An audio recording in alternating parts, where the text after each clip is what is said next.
Assalamualaikum warahmatullahi wabarakatuh. Perkenalkan, nama saya Nabila Safitri Ramadhani, NIM 2515401042. Di sini saya ingin menjelaskan tentang sistem reproduksi. Yang pertama, ada sistem reproduksi pria. Pada organ reproduksi pria, sistem reproduksi pria dirancang untuk memproduksi, menyimpan, dan menyalurkan sperma serta memproduksi hormon seks pria. Kemudian, pada sistem reproduksi pria terdapat organ eksternalnya, yaitu ada penis. Penis ini merupakan organ kopulasi yang berfungsi untuk menyalurkan sperma ke dalam saluran reproduksi wanita. Selanjutnya ada skrotum. Skrotum ini merupakan kantung kulit yang melindungi testis dan membantu menjaga suhu yang optimal untuk produksi sperma. Lalu ada organ internalnya. Yang pertama ada testis atau buah zakar. Testis ini merupakan sepasang kelenjar yang menghasilkan sperma atau spermatogenesis dan hormon testosteron. Yang kedua ada epididymis, yaitu saluran yang berliku di belakang setiap testis, tempat sperma matang dan disimpan. Jadi epididymis ini merupakan saluran panjang yang berfungsi sebagai tempat sperma matang dan tersimpan.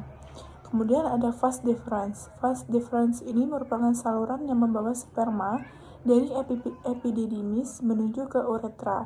Jadi sperma ini dibawa oleh vas deferens dari epididymis menuju ke uretra. Selanjutnya ada kelenjar prostat.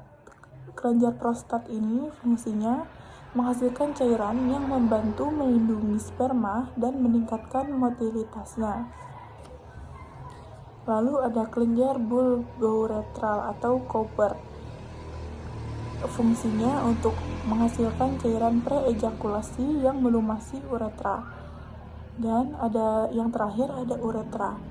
Uretra ini merupakan saluran yang melewati penis, berfungsi sebagai jalannya keluar urin dan semen atau cairan yang mengandung sperma. Kemudian yang kedua kita bahas tentang organ reproduksi wanita. Sistem reproduksi wanita dirancang untuk memproduksi sel telur, tempat terjadinya fertilisasi, mendukung perkembangan janin, melahirkan, dan memproduksi hormon seks wanita. Sama seperti organ reproduksi pria, organ reproduksi wanita juga ada yang eksternal dan juga internal. Yang pertama ada organ eksternal, yaitu vulva. Organ eksternal atau vulva. Yang pertama ada labia mayora. Labia mayora ini merupakan lipatan kulit terluar yang melindungi organ lain. Lalu yang kedua ada labia minora, merupakan lipatan kulit di dalam labia mayora yang mengelilingi klitoris dan pembukaan vagina. Lalu ada klitoris. Klitoris ini merupakan organ sensitif yang berperan dalam kenikmatan seksual. Selanjutnya ada vagina. Vagina merupakan saluran muskular yang menghubungkan rahim ke bagian luar tubuh. Berfungsi sebagai saluran untuk melahirkan, kopulasi, dan menstruasi. Selanjutnya organ internal pada organ reproduksi wanita. Yang pertama ada ovarium atau indung telur. Ovarium ini merupakan sepasang kelenjar yang menghasilkan sel telur atau ovum dan hormon estrogen serta progesteron. Jadi ovarium ini yang merupakan indung telur, merupakan sepasang kelenjar yang menghasilkan sel telur atau ovum dan juga hormon estrogen dan progesteron. Lalu ada tuba fallopi atau saluran telur atau oviduk. Tuba fallopi ini merupakan saluran yang menghubungkan ovarium ke rahim. Tempat fertilisasi atau pembuahan biasanya terjadi. Jadi jika sel telur mengalami pembuahan itu terjadinya pada tuba fallopi. Kemudian ada uterus atau rahim. Uterus ini merupakan organ berongga berotot yang menjadi tempat embrio atau janin berkembang hingga kelahiran. Jadi setelah pembuahan yang terjadi pada tuba fallopi, kemudian janinnya berkembang itu di uterus atau rahim. Dan yang terakhir ada serviks atau leher rahim. Serviks merupakan bagian bawah rahim yang sempit, menghubungkan rahim ke vagina. Selanjutnya, proses terjadinya kehamilan. Kehamilan merupakan proses kompleks yang dimulai dengan fertilisasi atau pembuahan dan berlanjut hingga kelahiran bayi. Berikut adalah tahapan utamanya. Yang pertama ada tahapan ovulasi. Di tahapan ovulasi ini, setiap bulan salah satu ovarium wanita melepaskan sel telur yang matang. Proses ini disebut ovulasi. Sel telur ini kemudian bergerak menuju ke tuba falopi. Kemudian ada senggama dan ejakulasi.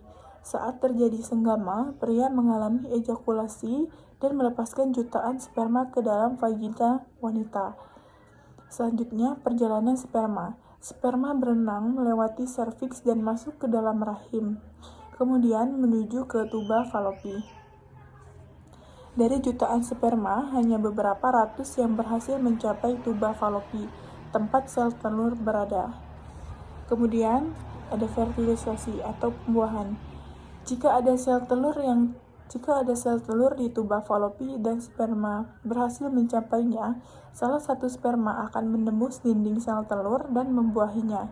Saat ini terjadi, dinding sel telur akan mengeras mencegah sperma lain masuk.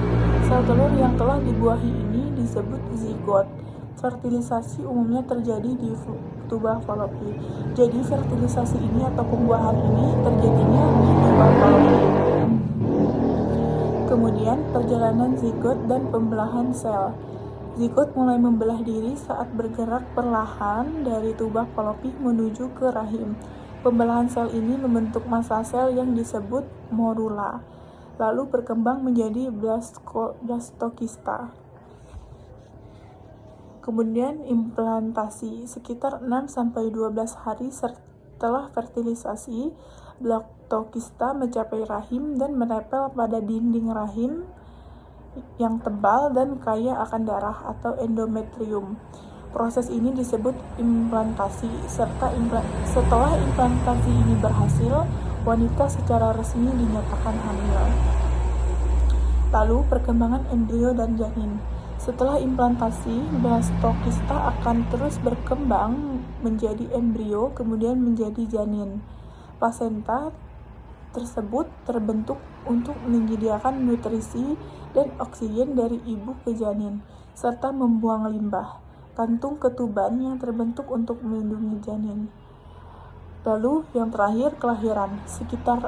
Setelah sekitar 40 minggu atau sekitar 9 bulan masa kehamilan, janin telah berkembang penuh dan siap untuk dilahirkan melalui proses persalinan. Baiklah, sekian penjelasan saya tentang sistem reproduksi pada wanita dan pria dan bagaimana dari proses kehamilan. Saya akhiri, wassalamualaikum warahmatullahi wabarakatuh.